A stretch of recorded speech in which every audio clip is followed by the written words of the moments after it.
say the Tennessee woods never forget. If you walk deep enough, past the hollowed sycamores and the fields that once grew cotton, you might still hear it. The faint echo of someone calling your name from inside an empty cabin. Locals warn that you shouldn't answer, because the moment you do, the voices never stop. The story begins in the winter of 1844, in a small clearing outside Red River County, Tennessee. The land was quiet, untouched, the kind of silence that pressed against your chest. On that land stood a single log cabin built by a man named Elias Brant, a widower who had come from Virginia after losing everything in a house fire. He brought with him one thing, a will to start over.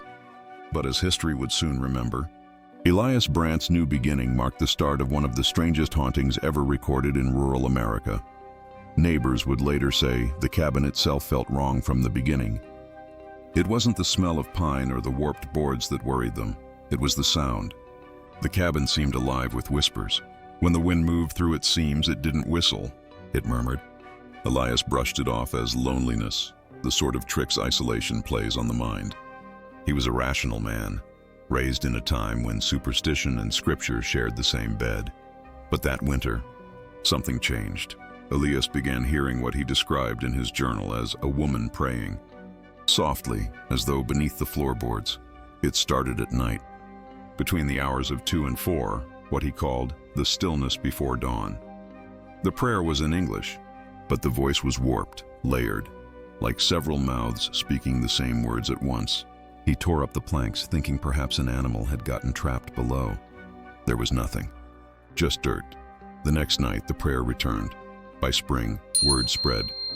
Travelers passing along the Red River claimed they heard voices drifting through the fog near his property, sometimes laughing, sometimes arguing, always stopping when approached. No one dared stay long. For Tennessee in the 1840s, these things weren't just ghost stories. They were warnings. But Elias wasn't frightened, at least not at first. He believed in science, or at least the version of it that existed before electricity and psychology gave men new excuses for their fears. He wrote to the county preacher, insisting that what he was hearing might be echoes, sound caught between the hills, carrying from miles away. The preacher replied that what Elias was hearing could not be of this earth. Then came the night of May 17th, 1844. The night the voices spoke his name. He described it in the final entry of his journal, found years later soaked in something that looked like oil or blood. They know me now. They call me by name. I hear them walking inside when I am outside. They speak of hunger, of light, of a promise that was never kept. I no longer sleep. The next morning, Elias's cabin stood empty. His horse was still tethered. His rifle leaned against the door. Inside, everything was undisturbed except the table, where a circle of ash lay, perfectly drawn, and inside it, his name, carved neatly into the wood. When the neighbors arrived 3 days later, they said the house sounded wrong. Even in silence, it seemed to breathe. One man, Samuel Gibbons, claimed he heard a whisper as he crossed the threshold. "Don't stay." He didn't. Years turned into decades. The Brant cabin changed owners 6 times, though most never lasted longer than a season. Cattle refused to graze near it. Travelers avoided the road that passed the clearing, and every so often, a letter would surface in the county archives. A report of voices without bodies. Always the same description, always at the same location. By the turn of the century, the place was abandoned completely. The forest swallowed the path leading to it, and Tennessee forgot.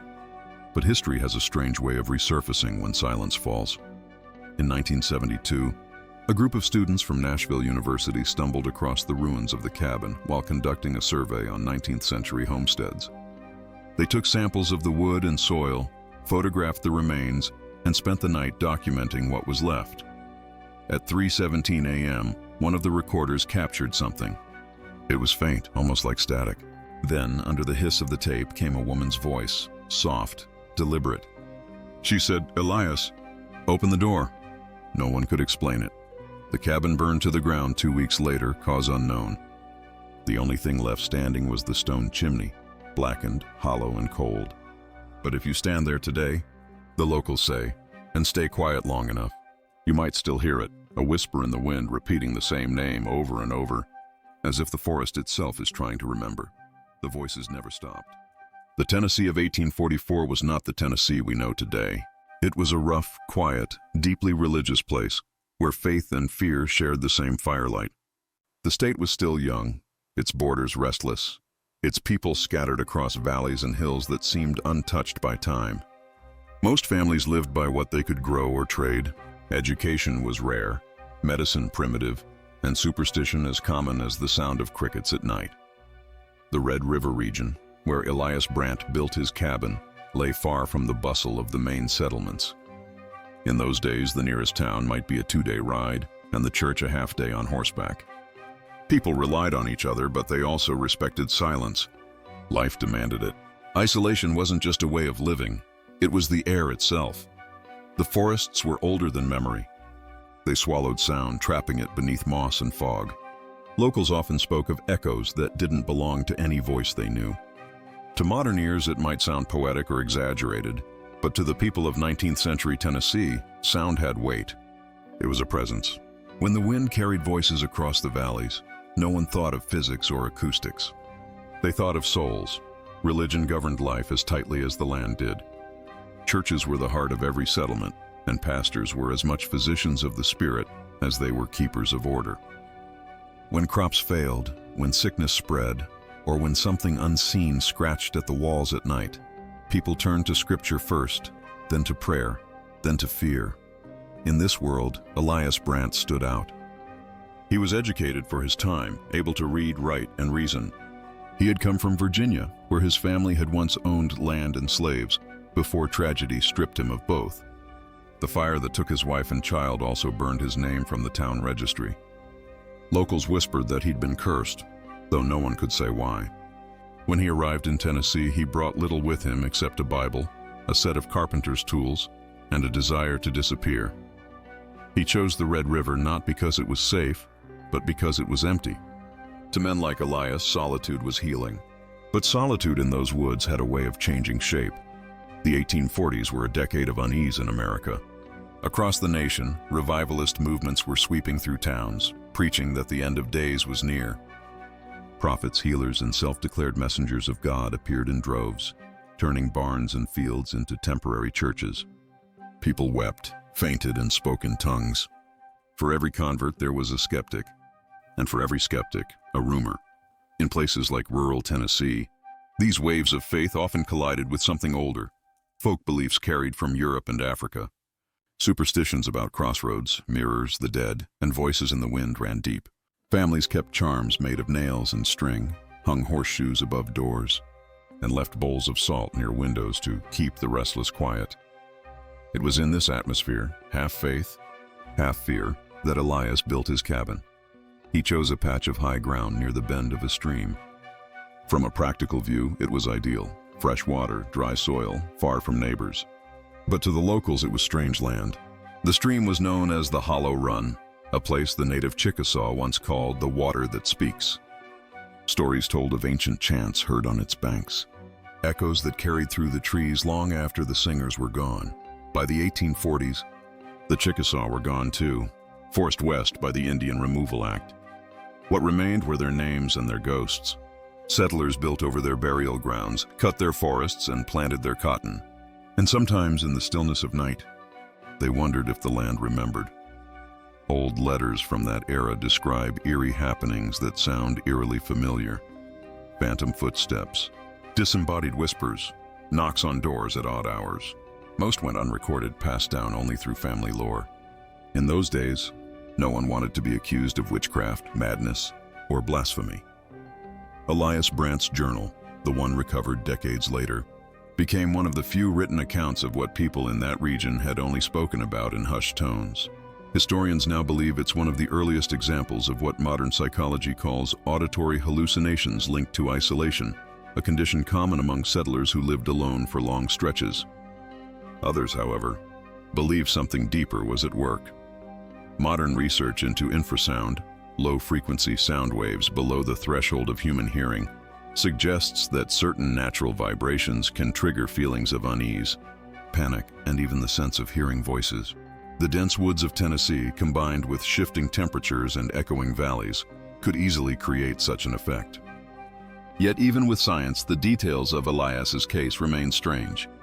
The voice he heard wasn't random noise. It spoke words, prayers, names. To the people of his time, that meant intent, and intent meant something alive. What made the story of the Brant cabin so persistent wasn't the horror of it, but its pattern. Long after Elias vanished, other settlers reported hearing the same rhythmic murmurs. Some claimed the voices spoke in tongues, Old English, others said Chickasaw. A few even claimed the voices imitated people they knew. In the years following Elias's disappearance, newspapers in Clarksville and Nashville occasionally mentioned the talking cabin of Red River County. One small column from 1879 described it as an abandoned homestead where unseen hands stir the air, and no echo answers the living. The tone wasn't sensational, it was weary, as if everyone had already accepted the story as fact. But there was another layer to it. The 1840s marked a turning point in America's relationship with death. The frontier was harsh. Mortality was everywhere. Families buried their dead on their land, often without proper markers. Many of these graves were shallow, unmarked, and forgotten. The cabin Elias built sat directly atop what researchers later identified as a small burial plot, likely belonging to a family who lived there decades earlier, before the area was abandoned during a cholera outbreak.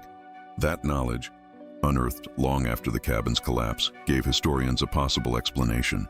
But for locals, it only deepened the mystery, because the voices, they said, didn't sound mournful. They sounded angry. Tennessee's culture of the mid-19th century was steeped in storytelling. Fireside tales were both warning and entertainment. The Brant story fit perfectly into that tradition, a cautionary reminder of what happens when you disturb what should remain still. Yet, unlike other folktales, this one never faded. Each generation seemed to add a new witness, a new noise, a new theory. Some said Elias had gone mad, talking to his own grief until it talked back. Others swore the cabin was built on cursed land. A few insisted it was divine punishment, a man fleeing God's wrath only to build his home on hallowed ground. Whichever version one believed, all shared the same ending. The voices never stopped. In modern times, paranormal researchers have visited what remains of the site, drawn by the consistency of reports spanning over a century. No visible spirits, no moving objects, only sound. Recordings often capture faint whispers, sometimes only when played back, as if the air itself remembers what was once said. For skeptics, it's all coincidence, wind, acoustics, or tricks of the mind. For believers, it's proof that memory lives longer than flesh, and for historians, it's something in between. A fragment of early American life where religion, science, and superstition collided, leaving behind more questions than answers. Before the first settlers carved Tennessee into maps, that forest had a voice. Elias Brant may not have been the first to hear it, but he was the first to write it down. It began slowly, as most hauntings do. The first signs were quiet, small enough to ignore. An unfamiliar sound, a misplaced object, a chill that lingered a little too long in the air. Elias Brant wrote of these things with a kind of curiosity, as though documenting a natural phenomenon rather than something he feared. His earliest journal entries read more like weather reports than confessions. "The wind has changed its voice tonight," he wrote. "It carries more than it should." In the months that followed, the strange occurrences multiplied. Neighbors who visited said they heard faint talking when Elias stepped outside, voices whispering from another room when the door was closed. Sometimes the smoke from his chimney twisted unnaturally, bending against the wind. Still, Elias remained calm. He believed there was logic in everything if a man was patient enough to look for it. Then one night, as he climbed to the loft with a lantern in hand, the flame flickered and died. The dark was sudden, complete. A weight pressed against his back, sharp and certain, sending him tumbling to the floor below.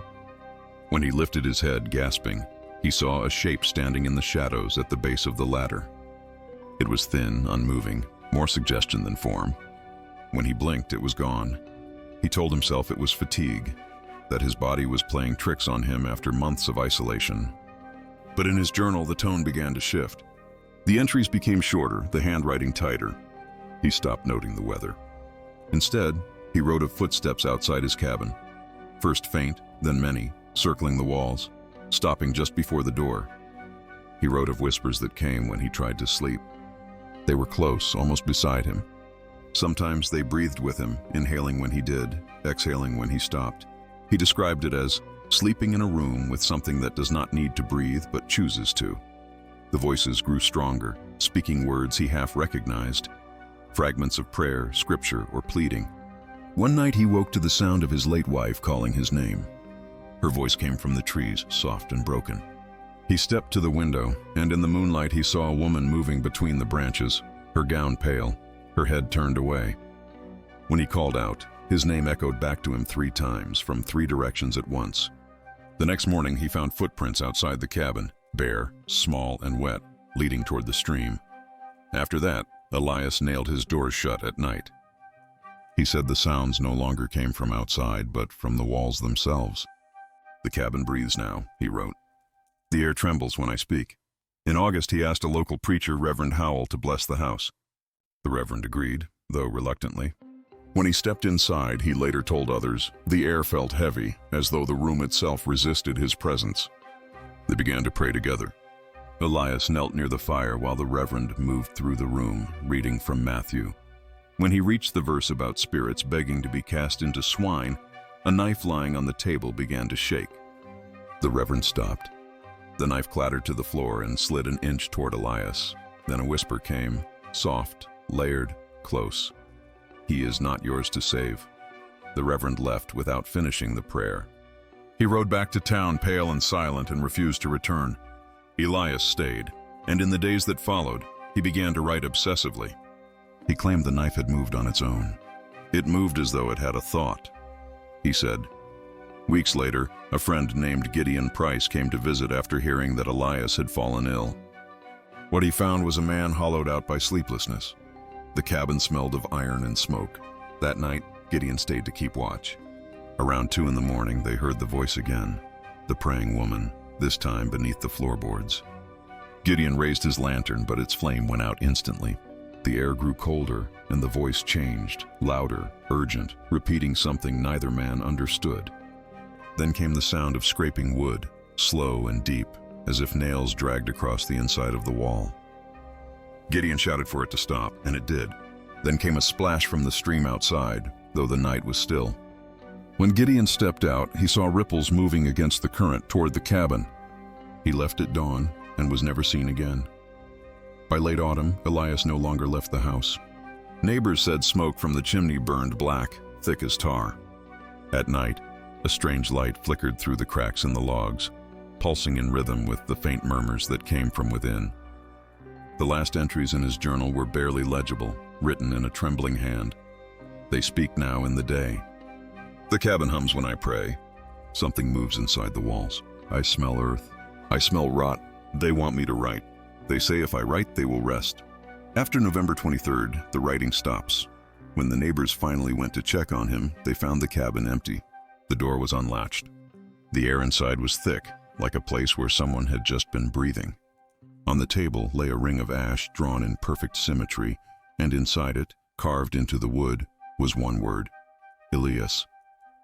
The fireplace was cold, but black scorch marks climbed the walls to the ceiling. His Bible sat open to the book of Job. Next to it was his lantern, still warm. After that, no one stayed there long. The property changed hands several times. One family said the house whispered at night, that voices came from beneath the bed. Another family's daughter swore someone sat beside her when she slept. By the time of the Civil War, the cabin was abandoned again. Soldiers passing through used it for shelter, but never more than one night. One deserter carved words into the stone hearth: "The voices don't stop." When the war ended, a settler family rebuilt part of the structure, unaware of its history. They lasted only through one winter. Their eldest son began sleepwalking to the river each night, mumbling in a language his parents didn't recognize. On the final night, he walked into the stream and vanished. His footprints ended at the water's edge. In the decades that followed, the cabin became a local warning, a place parents mentioned to keep children from wandering too far. But the reports never stopped. Hikers spoke of whispers that followed them. Hunters claimed the forest repeated their names. When researchers from Nashville University came in 1972, they recorded what locals had always claimed to hear, a voice faint and distant saying, "Elias, open the door." But few know about the second recording. the one that never reached the public. Beneath the static, another voice whispered, softer, lower, almost patient. Not yet. 2 weeks later, the cabin burned to the ground. The fire spread in a perfect circle. None of the trees around it were touched. The soil within that circle turned black and brittle, as if scorched from below. Investigators could not explain it. Scientists have since offered theories. Some say the land sits atop limestone caverns that distort sound, creating echoes that seem to come from nowhere. Others suggest natural gas leaks caused hallucinations or strange acoustics. But none of them explain why the voices spoke names, or why those who stayed too long heard their own. In 2006, a geological survey confirmed what many had suspected. Beneath the old foundation lay an unmarked burial site. The remains of 2 adults and a child were found, all likely victims of a cholera outbreak in the early 1800s. When the excavation began, the team's audio logs captured faint murmuring in the background. None of the workers reported hearing it at the time. One of them, a technician, quit the next morning after waking in his tent to the sound of someone whispering his name. The only artifact recovered intact from the ashes of the cabin was Elias Brant's lantern casing. Inside it was a small piece of paper sealed in wax. On it were faint words written in his unmistakable hand. If they are voices of the dead, they do not seek peace. They seek company. Even now, people say if you stand in that clearing where the cabin once stood and let the wind fall quiet, you can still hear something moving in the air. It sounds like breathing at first, slow and steady. Then, if you wait long enough, it begins to speak. And when it does, it calls you by name.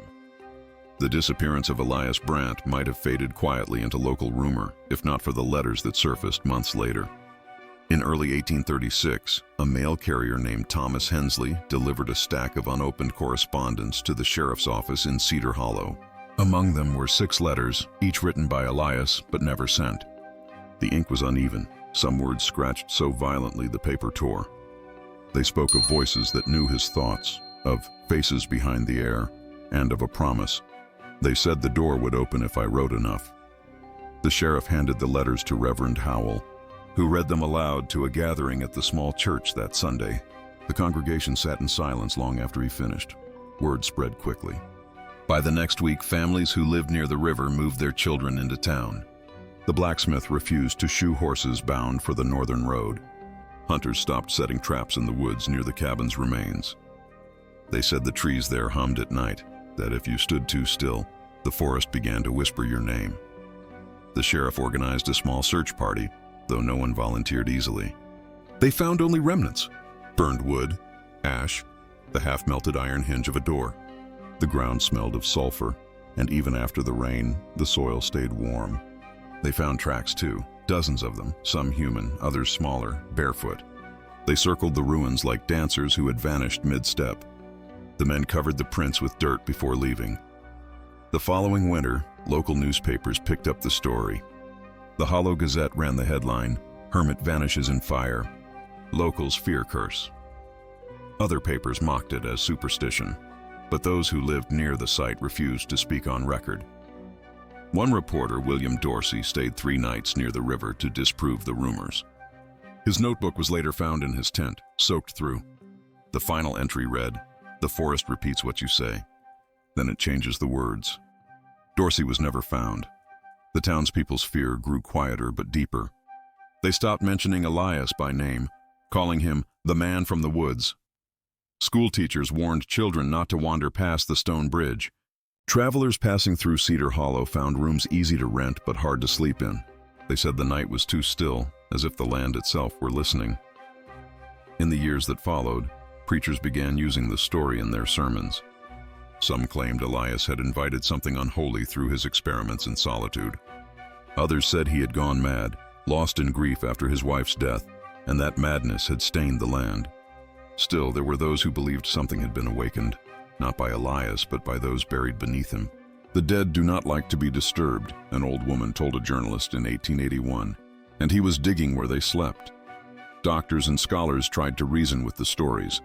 In 1890, Dr. Lionel Carver of the Tennessee Institute of Mind and Behavior wrote a paper proposing that the voices were symptoms of auditory hallucination brought on by isolation. He cited the Elias Brant case as an example of rural psychosis. a man so deprived of social contact that his mind turned inward, creating voices to fill the silence. His work was praised, then quietly dismissed after he was found dead in his study 2 years later. His final notes scrawled with the same phrase repeated over and over, "They are not in my head anymore." By the turn of the century, the tale had taken root as local folklore. Parents warned their children that if they lied, Elias would whisper your name. Farmers built their homes miles from the old site. Hunters still heard noises there, breathing, sometimes laughter, but no one dared to check. The forest had grown thick again, swallowing what was left of the cabin. Then came the revivalists. In 1921, a preacher named Amos Dillard led his congregation into the woods, believing the site to be sacred ground, not cursed. He claimed the voices were not of the damned, but of angels caught between realms. His followers camped there for 6 days, fasting and praying. On the 7th, they were gone. Only their tents remained, and the air smelled of rain, though the sky was clear. After that, the county closed access to the area. It remained untouched until the 1950s, when a road surveyor rediscovered the ruins and reported hearing faint music drifting from beneath the soil. He described it as a woman singing in the water. His supervisor dismissed the claim, but the report was quietly filed and never followed up.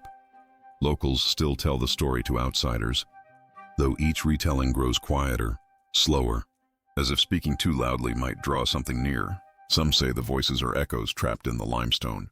Others believe Elias wrote something powerful enough to bind itself to the land.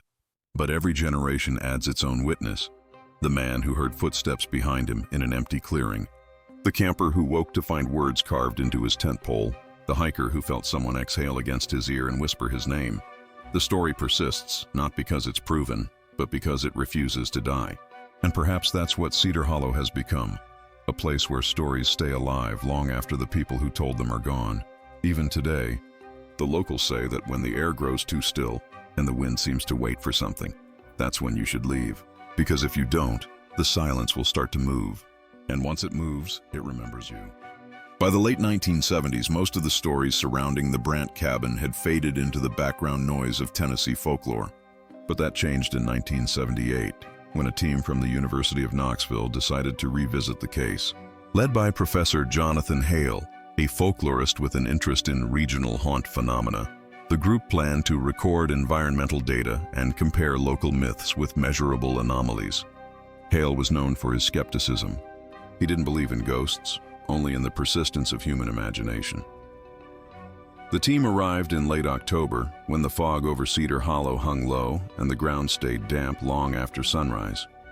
They brought instruments, audio recorders, electromagnetic sensors, and film cameras, and set up a base near the remnants of the stone chimney, the only surviving part of the Brant cabin. Hale kept a journal, as Elias once did, documenting every sound, temperature shift, and anomaly. The first night was uneventful. The team noted unusual acoustic behavior. The echo of their voices seemed to carry longer than expected, but nothing beyond explanation. Hale theorized that the limestone bed beneath the hollow created a natural resonance chamber. "It's the land itself," he wrote, turning memory into vibration. The second night was different. At 2:43 a.m., one of the recorders captured what sounded like faint knocking. 3 steady taps, then silence. The graduate assistant, Emily Warren, played it back, thinking it might be an animal or wind vibration. But the rhythm repeated, 3 knocks, pause, 3 more. They followed it to the ruins, and there, near the base of the old chimney, the air felt colder. Hale described it as a density, like walking into water. He placed his hand near the stones and swore he felt a pulse. The tape ran until 3:16 a.m. Then came a voice. It was faint, female, repeating something no one recognized at first, a single name, over and over. When slowed down, it was clear, Elias. The group sat in silence as the playback continued. The voice didn't fade. It grew clearer, layered, until there were several overlapping voices, all repeating the same name. Then a new phrase. He never opened the door. The equipment failed moments later. The film camera jammed and every battery drained within seconds. Hale ordered everyone to pack up, but when they turned to leave, Emily wasn't with them. They found her near the chimney, staring at the dirt floor, whispering softly. She was saying something in rhythm, 3 words, pause, 3 more. Hale shook her shoulders, and she blinked as if waking from sleep. "I heard her," she said. "She was under us." The team left before dawn, shaken but unharmed. The recordings, when reviewed at the university, contained no voices, only static. Hale insisted the tapes had been tampered with, but there was no sign of damage. His colleagues dismissed it as suggestion, the power of folklore seeping into perception. Hale disagreed. He spent the next 2 years studying in isolation, analyzing regional sound frequencies and old maps of the Brant property. In one of his lectures, he presented a theory that would later become infamous. Sound is a kind of ghost. Every vibration leaves a trace. If you know where to listen, the past never stops speaking. 2 months later, Hale was found dead in his office. The coroner ruled it a heart attack. His assistant discovered his final note, written in shaky handwriting. She answered this time. The research was sealed for decades, until 2009, when a podcaster named Aaron Caldwell reopened the case for his series, American Shadows. Caldwell was known for mixing history and investigation, but even he admitted he didn't expect what he found. Using archived field notes from Hale's expedition, he tracked the coordinates to what was left of the cabin site. Almost nothing remained, just overgrown grass, a dip in the ground, and fragments of the chimney swallowed by roots. He brought modern recording equipment and stayed one night. The episode aired 3 months later. Caldwell's calm voice filled the speakers as he described the site, the air, the silence. Then he played what he claimed to be a section of raw audio from 3:17 a.m. It began with wind, then static, then a faint whisper. "Elias, open the door," the same phrase from the 1972 student recording, the same timestamp. Listeners flooded the show's comment section. Some said it was a hoax, audio manipulation for attention. Others heard something deeper, a second voice beneath the first, almost imperceptible. A man's voice saying, "I'm here." Caldwell disappeared 2 weeks after the episode aired. His car was found parked off Highway 52 near Cedar Hollow. The driver's seat was empty. The only thing inside was a small recorder still running. When police played it back, there were no voices, no static, just the sound of breathing. After Caldwell's death, interest in the Brant case resurfaced. Local authorities sealed the area permanently. Hikers reported hearing low tones at night, like humming beneath the ground. Paranormal investigators swarmed the county, leaving behind cheap documentaries and shaky footage, but none stayed long. Everyone described the same feeling, a pressure in the chest, a sense that something was waiting. One investigator, before abandoning the site, wrote an unsettling note in his log. "The air feels like it's holding words." In the decades since, the forest reclaimed everything. The old chimney collapsed, and the road was rerouted. But people still find things, scraps of metal shaped like hinges, a single piece of charred wood with what looks like writing etched into the surface. A few archaeologists claim it's nothing more than mineral streaks, but those who've seen it up close swear the letters form a single word, Elias. And if you play the recordings made there, if you isolate the frequencies, slow them down to where the human ear begins to lose meaning, you can hear something beneath the noise, a rhythm. 3 beats, silence, 3 more. It's as if the land itself is knocking. Maybe that's all it ever was, sound trapped in stone, echoing endlessly through time.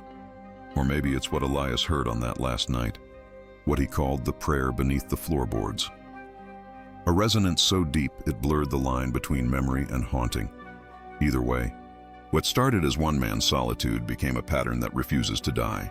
Scientists call it auditory pareidolia, the brain searching for meaning in random noise. The locals call it a warning. And if you ever find yourself in that part of Tennessee, standing where the forest grows too quiet, you might understand why. Because just before the silence becomes unbearable, before the air feels too heavy to breathe, you'll hear it. 3 knocks. Then a voice soft as dust. "Open the door." Time erases most stories, but not this one. More than a century has passed since Elias Brant vanished into the silence of his cabin, and yet somehow the echoes never stopped. The forest that grew around Cedar Hollow stands older now, thicker, darker, untouched by the light that reaches the rest of Tennessee. Maps don't mark the site anymore, and even the locals hesitate to point the way. But every generation, someone tries to find it. Someone always does. The modern world has explanations for everything. Sound distortion, environmental resonance, electromagnetic fields that confuse the brain into hearing what isn't there. Science has softened the edges of mystery, but it hasn't erased it. Because even after the instruments are turned off and the rational words are spoken, the woods stay quiet in a way that feels aware. When you listen to the old recordings, the ones made by Hale, the students, the podcaster, you start to notice a pattern. Every voice, every whisper, every faint breath occurs at the same time, between 3:14 and 3:17 a.m., always that narrow window. The air pressure dips. The static folds into rhythm. Then the voice returns, whispering the same name it has whispered for nearly 2 centuries. Elias. The question isn't why it happens. The question is why it hasn't stopped. Some historians say the answer lies in grief. Elias was a man crushed by loss, exiled by his own guilt. His wife's death, his isolation, perhaps his mind fractured, and the voices were born from the echoes of his despair. Others believe that what happened in that cabin was something older, something that predates the town itself. A ritual, maybe, a promise made to something he didn't understand. But the truth is simpler and more terrible. Elias built his cabin directly over a burial ground, native land, marked by stones that time had worn smooth. Archaeological surveys decades later confirmed it. Bones lay deep beneath the soil, disturbed by the foundation he dug. He didn't know. He couldn't have. But in a place where the dead were never properly named, silence became their language. And when Elias broke that silence, they learned to speak again. Even so, maybe it wasn't vengeance. Maybe it was loneliness answering loneliness. A man searching for a voice, and the earth, tired, waiting, finally giving him one. In 2021, a local research group revisited Cedar Hollow using ground-penetrating radar. They found faint geometric impressions beneath the surface, what appeared to be a cellar or chamber no one had ever recorded before. The readings suggested an entrance sealed by collapsed stone. When asked if they planned to excavate, the lead archaeologist only said, "Some doors are meant to stay closed." The project ended quietly. No one knows what lies below. But those who live nearby still speak of strange things. Dogs refusing to cross the tree line, radios crackling with phantom frequencies, voices caught between stations, soft and desperate.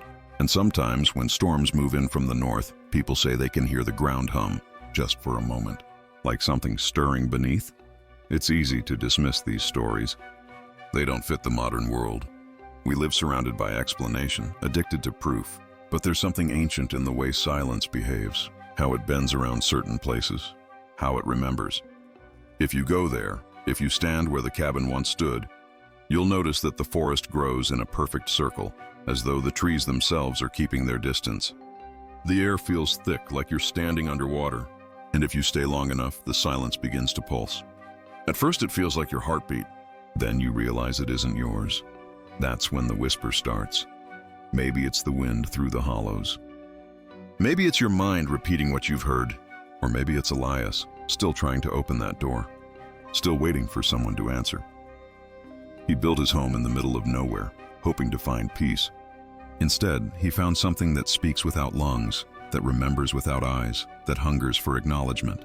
And once you hear it, once it knows your name, it follows, not with footsteps or shadow, but with the simple persistence of memory.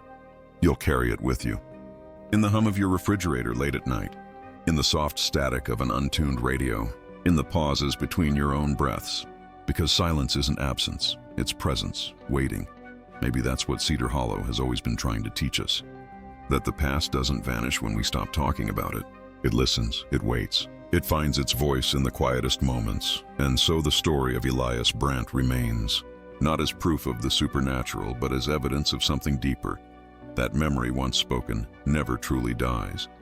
It just changes form. Somewhere deep in those Tennessee woods, the night holds its breath. The trees lean inward, and if you're patient enough, if you listen between the seconds, you might hear it again. A knock, another, then a whisper. Soft, fragile, almost human. He opened the door.